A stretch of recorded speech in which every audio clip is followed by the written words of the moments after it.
库德族的问题不仅是国内的问题，还是区域相关的问题。厄多刚总理现在极力拉拢库德的政党，希望能够给予文化、语言上的多元权利，以换取库德政党对于 AKP 以及厄多刚个人的支持。但是土耳其的国内长久以来对于从事恐怖活动的库德族是抱有戒心的。我们在土耳其的时候，媒体讨论最热烈的就是过去半年以来，库德族已经绑架了超过300名的儿童。问题的源头其实不是在土耳其，反而是在叙利亚的北部。The kidnapping of the children is not starting now. In my website, I've write an article in December 2012. In that article, it is on the web still. I give a number. It was more than 2,000, the number of children in the kidnapped. Yes, I will show you after our interview. It is still there. So the PKK needs a gunman. There, it's about 30 years now. They are in the mountains. So, but the problem for some Turkish intellectuals or the outsiders will not understand. Okay, why the peace process is continue?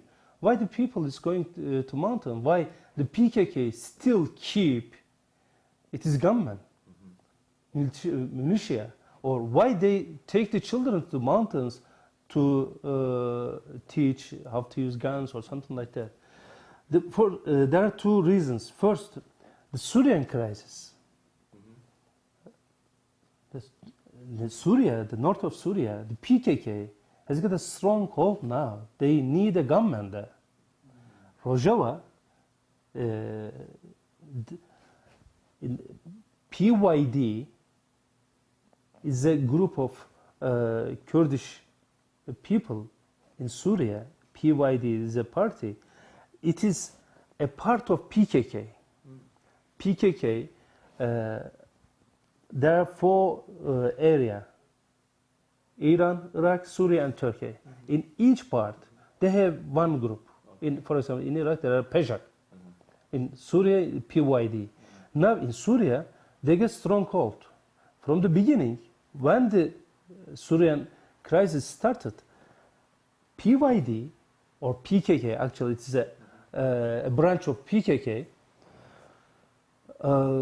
they started activities first among the Kurds. They start killing the other Kurds. Then they became much strong group among the Kurds. So then they start fighting against other groups in the region, north of Syria.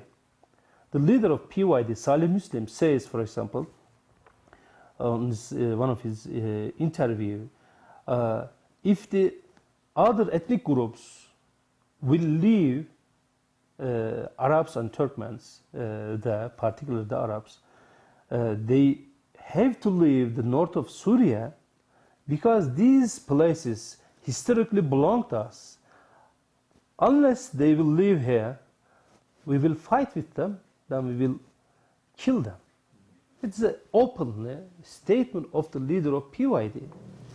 So, in Syria, north of Syria, now the PKK, I could name PKK, PYD is a branch of it, has got an autonomous region there now.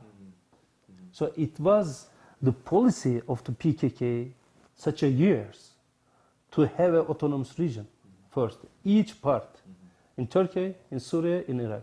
Then they will bring together, then they will say the United Kurdish State, Federalist State. 土耳其与库德族虽然开始和解，但是要解决整个的问题，必须要所有的国家要通力合作。库德族目前散布在4个国家的边界地区：伊拉克、土耳其、伊朗与叙利亚。目前自治的程度以伊拉克北部的库德族最高，不仅政治上面可以高度自治，而且有原油的蕴藏可以供输出。叙利亚现在目前最乱，武装的库德的分子要打出自己的一片天。至于土耳其的库德族，目前正在开始与政府的和解。以及现在目前土耳其希望能够从伊拉克北部库德政府能够输出原油来销售，这个恐怕会引出更多的复杂的问题。First of all, we still do not know the content of the agreement between the leadership of PKK, the Kurdish separatist organization. It seems that they are no longer separatists. They want to be a part of Turkey with extended rights, particularly local autonomy, and more democratic rights. It is good that they will have more democratic rights because it means that the general society will have more democratic rights. One major issue of Turkish democracy was jailed journalists. Up until 2 years ago, there were 102 journalists jailed in Turkey. This was the largest number in the world. But as of today, there are 29. And by time it will diminish to 0. And this is a part of this was succeeded only because of the agreement between the leadership of PKK and the government. It seems that this agreement will have positive impact within Turkey and with Turkey's neighboring Kurdish communities, particularly in Iraq and in Syria. But that will increase also the possibility of clash of interests between the local governments, the central governments of those countries and the Kurdish communities of those countries. So once Turkey started to normalize its relations with its own Kurdish population, inescapably Turkish Iraqi Kurdish relations also started improving. Today I can say that in the third term of AKP government, the only improvement in foreign policy relations is between Turkey and Iraqi Kurdistan. But this improvement is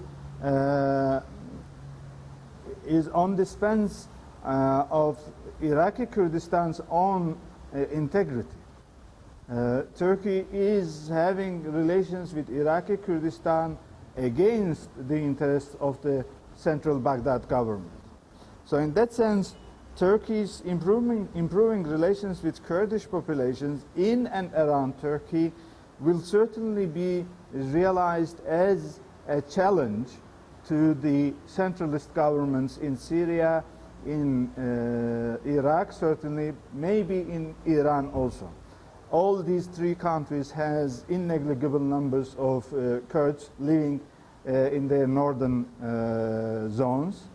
And if Turkey manages to give local autonomy to its Kurds and real democratic rights to its Kurdish citizens, then certainly Kurds of other countries are going to ask for similar rights.